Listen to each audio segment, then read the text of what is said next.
തദ്ദേശ തെരഞ്ഞെടുപ്പിൽ UDFന്റെ പ്രകടന പത്രിക ഇന്ന് പുറത്തിറങ്ങി. ചരിത്രത്തിൽ ആദ്യമായി എല്ലാ വാർഡുകൾക്കും ഉപാധിരഹിത വികസന ഫണ്ട് നൽകുമെന്നതാണ് പ്രധാന വാഗ്ദാനം. ആശാ വർക്കേഴ്സിന് 2000 രൂപ പ്രതിമാസ അലവൻസും നൽകും.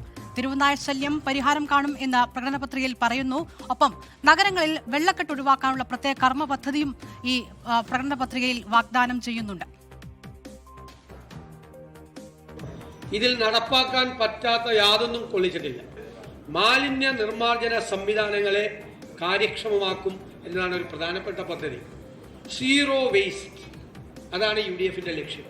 തെരുവനായ ശല്യത്തിൽ നിന്നും കേരളത്തെ പൂർണ്ണമായി രക്ഷിക്കും.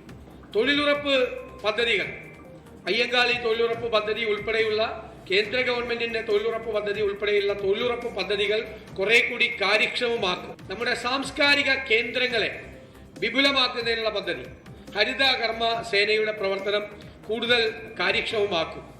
ലോകത്തെവിടെയായാലും ഏത് സമയത്തും 24 വാർത്തകളും ഓഗ്മെന്റഡ് റിയാലിറ്റി പാക്കേജുകളും എക്സ്പ്ലെയിനറുകളും വിശദമായി കാണാൻ ഞങ്ങളുടെ YouTube ചാനൽ നിങ്ങൾക്ക് സബ്സ്ക്രൈബ് ചെയ്യാം.